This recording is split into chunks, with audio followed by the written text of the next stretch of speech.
Welcome to Chess Dog. I'm John Montgomery, and today we're going to study chess through the prism of pawn structure. And the pawn structure we're going to be studying today is known as the isolated queen's pawn, or IQP for short. And this is a very, very common structure in chess. In fact, you could build an entire opening repertoire around the IQP so that you were playing IQP positions constantly. And you learn every little detail about the isolated queen's pawn, and you can become a real expert on it. But we're going to look at it today through the side that possesses the isolated queen's pawn. How do you handle a position? And we're going to look at the first and most important plan for the player that possesses an isolated queen's pawn. We're going to do this by looking at a game between Vadim Zvyagintsev and Rodrigo Vazquez. Zvyagintsev was rated 2659. Vazquez was rated 2542. This was played in 2013. Again, as Zvyagintsev has the white pieces, and he's the one that gets the isolated queen's pawn. So just for convenience sake, during the video, we'll talk about the IQP. We'll talk about white as if the white player has the IQP in the game. So it begins c4, c6. We'll get to the opening here really quick. And d4. And we have a very standard position. And you can get to this structure, this position, from a Caro-Kann, from a d4 opening, and a lot of different ways. And you'll notice that the isolated d-pawn, the pawn at d4 for white, it doesn't have a pawn that can support it on the c file or the e file. That's why it's isolated. And black would like to exchange pieces off and take advantage of that weakness, because it is a weakness to have an isolated pawn. But in the case of the IQP, there are advantages that go with it, particularly the ability to attack your opponent. You can use the isolated queen's pawn and the space it gives you to attack your opponent. And the first plan for the player that has the d5 pawn, or the d4 pawn, excuse me, I'm ahead of myself, is to play that pawn to d5, to move it up, liquidate it in the center, and take advantage of your better placed pieces in an open position. And the player with the IQP tends to have the better placed pieces because of the space that they've been given. And in this game, we're going to see that plan of playing the pawn up and liquidating it in the center. In future videos, we'll look at the other plans. So after castling rook e1, knight f6, a3, and the idea behind a3 is to keep black's knight out of b4, so it can go back to d5, because black wants to control that square in front of the pawn so it cannot advance and liquidate itself. And then black responds with a6. Now that's a bit slow. When white played a3, it allows the bishop at a2 to tuck back and keeps the knight out of b4, but when black plays a6, it doesn't do any of that. And black cannot afford to waste time, because if he does, the isolated queen's pawn is going to become a real attacking menace. A better move would have been b6 and to put the bishop on the long diagonal. But instead he plays a6, and after bishop to a2, b5 is played. A better move was probably queen to c7, but b5 is the most commonly played move in this position, and it looks like it's just a mistake because now Zvyagintsev responds with this very important plan of d5, of advancing the weakness and liquidating in the center. And I want you to watch how quickly he gets a vicious attack and his pieces just start to swirl all over Vazquez's position. So he plays d5 as an exchange, and queen takes. And the queen would love to go over here to the h5 square so it can menace the black king. It's also hitting the knight at c6. And as it turns out, black cannot take it. Black cannot play queen to d5. That would lose, because after bishop takes d5, he's hitting the knight at c6, and the knight defends the bishop at e7. So after bishop to b7, defending the knight, bishop takes, rook takes e7, and white would just win a piece in that case. So he can't take the queen.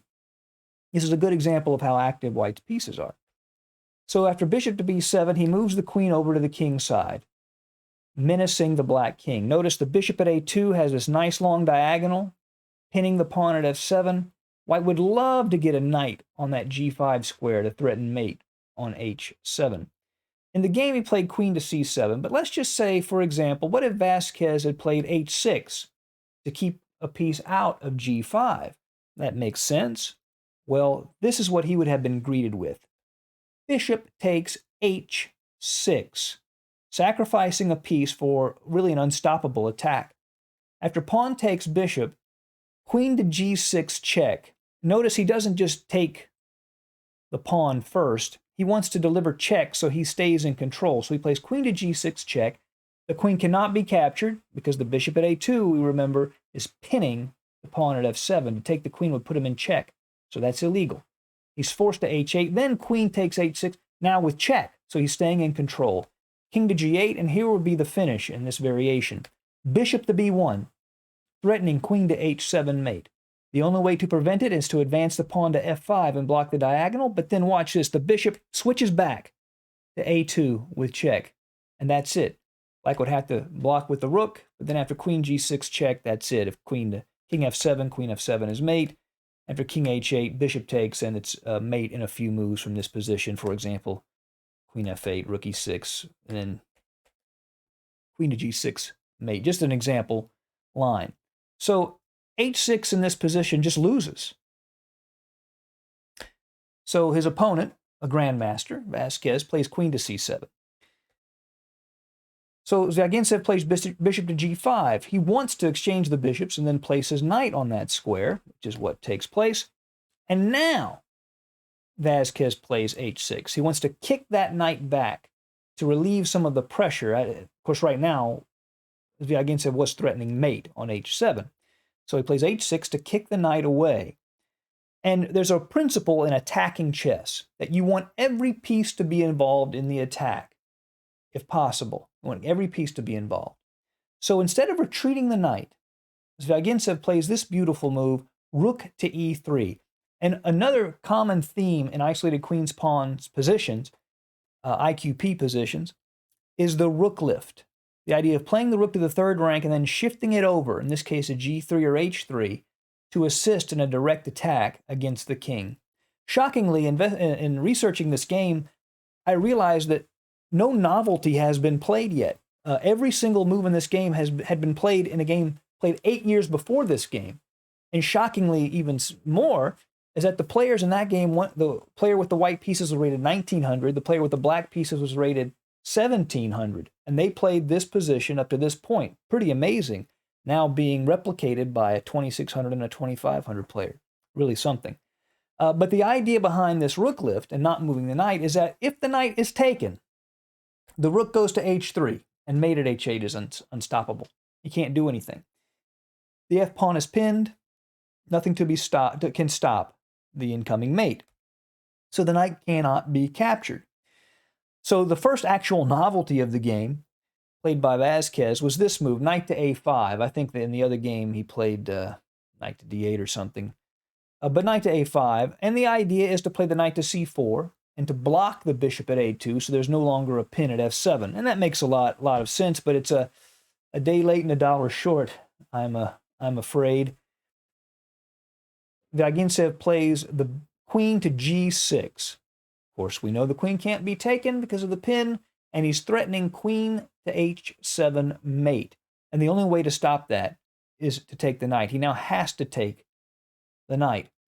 Now the rook moves to h3. The threat is queen to h7 mate.